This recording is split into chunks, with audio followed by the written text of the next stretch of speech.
Bonjour, chers amis. La dernière fois, nous avions entrevu en quoi consistait le péché originel.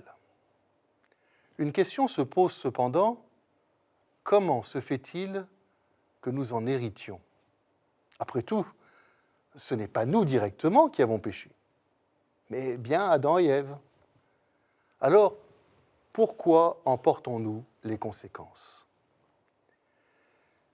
L'Écriture sainte affirme à maintes reprises que tous les hommes sont impliqués dans le péché d'Adam. Nous le trouvons plusieurs fois chez saint Paul, par exemple, dans sa lettre aux Romains. Par la désobéissance d'un seul homme, dit-il, la multitude, c'est-à-dire tous les hommes, a été constituée pécheresse. Par un seul homme, le péché est entré dans le monde, et par le péché, la mort. Et ainsi la mort est entrée en tous les hommes, du fait que tous ont péché.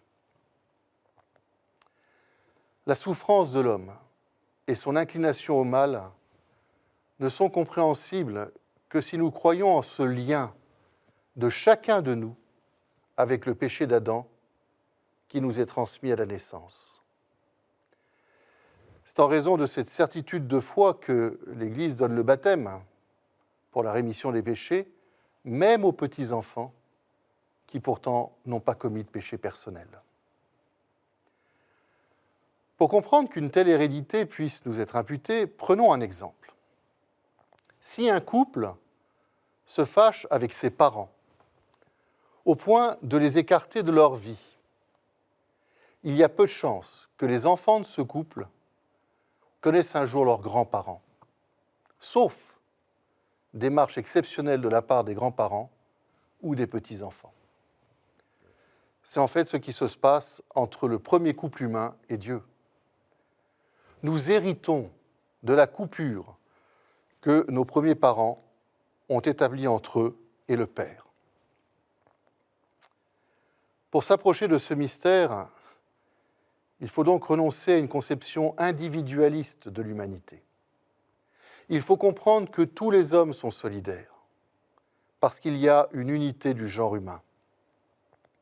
Ce sera d'ailleurs aussi le motif de notre salut, qui fait qu'un seul homme, le Christ, peut sauver tous les autres. Le livre de la Genèse nous montre qu'Adam avait reçu la sainteté et la justice originelle, non pas pour lui seul, mais pour toute sa descendance.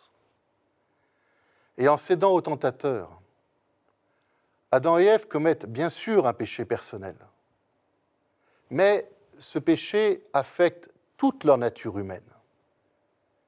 Et c'est bien cette nature déchue, privée de la sainteté et de la justice originelle, qu'ils vont transmettre à leurs enfants. En fait, plutôt que de parler de péché originel, il vaudrait mieux parler d'état originel déchu. Ce n'est pas un péché commis, un acte personnel de chacun de nous, mais un état contracté. Pourquoi? Parce que nous naissons dans les mêmes conditions que nos parents. Quand un être vient au monde, il n'est jamais tout à fait sans antécédent. Il est conditionné par ce qui l'entoure, y compris par le péché qui règne autour de lui. Cela ne l'influence pas seulement comme un mauvais exemple, mais détermine aussi une part de sa réalité profonde. Un enfant est personnellement innocent, mais sa vie au départ est une participation à celle des adultes, surtout celle de ses parents. Il est conditionné en partie par leur histoire. On peut ainsi dire que tout ce que nous sommes, nous le sommes avec d'autres. Et nous n'échappons pas à cet état touché par le péché originel, transmis et inscrit en chaque homme de génération en génération. Plus tard, au cours de sa vie, chacun de nous revit l'épreuve du péché originel. À chacun, Dieu propose de le choisir librement. Cela commence avec ce que l'on appelle l'âge de raison, ce moment où notre conscience est suffisamment éveillée pour que nous puissions poser un choix libre et en connaissance de cause entre le bien et le mal. Nous savons bien qu'hélas, nous choisissons de pécher.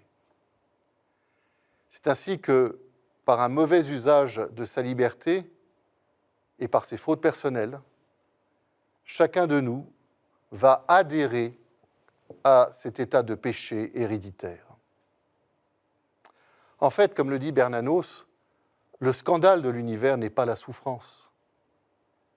Dieu, dit-il, a fait libre sa création. Voilà le scandale des scandales, car tous les autres scandales procèdent de lui. Alors fallait-il, à cause de ce mauvais usage, que Dieu nous crée sans liberté, ou avec une liberté amoindrie? Mais alors, nous n'aurions jamais pu aimer. Quel sens aurait alors notre création? Nous ne serions que des marionnettes, guidées par un Dieu impossible à rejoindre. Et cela serait encore bien plus révoltant, si tant est que nous en aurions été conscients. Une des conséquences de cela est que l'on ne peut imputer qu'à l'être humain la réalité du mal de ce monde. Le mal que nous subissons, nous le créons nous-mêmes, plus ou moins directement. Pour pouvoir nous révolter complètement et de façon justifiée devant ce problème, il faudrait être parfaitement saint.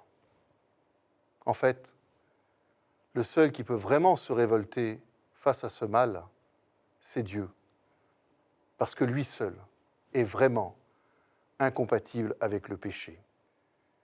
Les conséquences du choix initial de l'homme, ce péché originel, vont être dramatiques.